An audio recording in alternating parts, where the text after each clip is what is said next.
பாபு மேகா காதல் கதை பாகம் 11.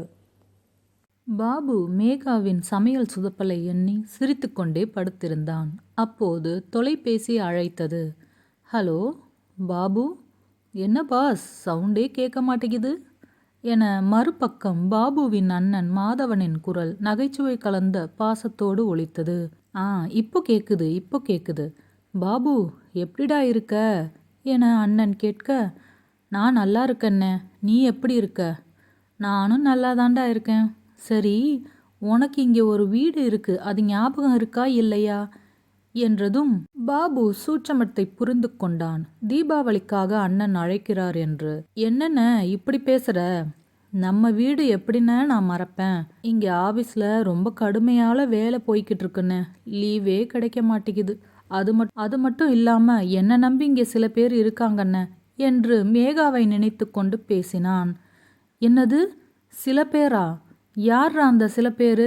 டேய், உண்மையை சொல்லுடா, அங்கே என்னடா பண்ணிக்கிட்டு இருக்க என அண்ணன் அதிர்ச்சியோடு கேட்க, அண்ணன் ஏன்ன நீ வேற, நான் என்னோட நண்பர்களை பற்றி சொன்னேன்ன, நீ வேற தமாஷ் பண்ணிக்கிட்டு இருக்க. சரி, உன் கல்யாண கதை என்னாச்சு என்று ரொம்ப ஆர்வமாக கேட்டான் பாபு. அதற்கு மாதவன், அதான் நீயே சொல்லிட்டியே, கதைன்னு கதையாக தான் போய்கிட்டு இருக்கு. எனக்கு கல்யாணம் பண்ணுறேன் அப்படிங்கிற பேரில் அம்மாவும் அப்பாவும் ரொமான்ஸ் பண்ணிகிட்டு இருக்காங்க. என்னால் முடியலடா என முத்துலக்ஷ்மியை மனதில் நினைத்து கொண்டு பேசினான் மாதவன். உடனே பாபு, ஐயையோ, இது என்ன அட்டூழியத்தின் உச்சக்கட்டமால இருக்கு. நான் வர்றேன், நான் வந்து உன் கல்யாணத்துக்கு ஒரு எண்டு கார்டு போடுறேன் இரு என்று தைரியம் கொடுத்தான் பாபு. ஆனால் என்ன, டிக்கெட்டு விலை தான் ராக்கெட் விலையாக இருக்குது. அதான் யோசிச்சுட்டு இருக்கேன்ன, இந்த ஒரு வருஷம் பேசாமல் இங்கேயே இருந்துடலாமான்னு. உடனே மாதவன், அடேய், அப்படி மட்டும் எதுவும் சொல்லிடாதடா. அம்மா அப்பா உன்னை நீண்ட நாட்களாக பார்க்கவில்லை என்று ரொம்ப ஏக்கத்தோடு இருக்காங்க. நீ அவங்களுக்கு ஏமாற்றத்தை கொடுத்திடாதே. எப்படியாவது வந்து சேரு.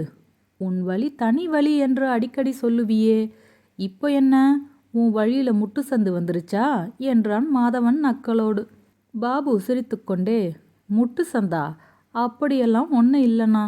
முட்டு சந்தா இருந்தாலும் முட்டி மோதி நான் எப்படியாவது இந்த முறை ஊருக்கு வந்துடுறேன். வந்து உன் கல்யாணத்துக்கு ஒரு முடிவு கட்டுறேன் இரு என்று குஷிப்படுத்தினான் மீண்டும் ஒரு முறை. டேய், கல்யாண கதையெல்லாம் அப்புறம் பார்த்துக்கலாம்டா, நீ வாடா.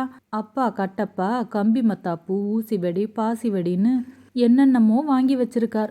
முதல்ல அதை வெடித்து கொண்டாடுவோம் தீபாவளியை என்று சொல்லி சிறு பிள்ளையாகவே மாறிவிட்டான் மாதவன். பாபுவின் முகத்தில் புன்னகை மலர்ந்தது. சரி அண்ணா, கண்டிப்பா வந்துடுறேன் என்று புன்னகையுடன் அழைப்பை துண்டித்தான் பாபு. தீபாவளி கலை பாபுவின் முகத்தில் தெரிய தொடங்கியது. என்னதான் பண்டிகை வந்தாலும் அண்ணன் தம்பி இருவரும் அவர்களின் வாழ்க்கை துணையை எண்ணி மனதிற்குள் தீபாவளி கொண்டாடி கொண்டிருந்தனர். தீபாவளி எவ்வாறு களை கட்டியது? பாபு மனதின் தீபம் எவ்வழி ஒளி வீசும்? மாதவன் திருமணத்திற்கு முடிவு எடுக்கப்படுமா என்பதையும் அடுத்தடுத்த காணொளியில் காண்போம். இந்த காணொளி தங்களுக்கு பிடித்திருந்தால் லைக் செய்து சப்ஸ்கிரைப் செய்து கொள்ளுங்கள். நன்றி.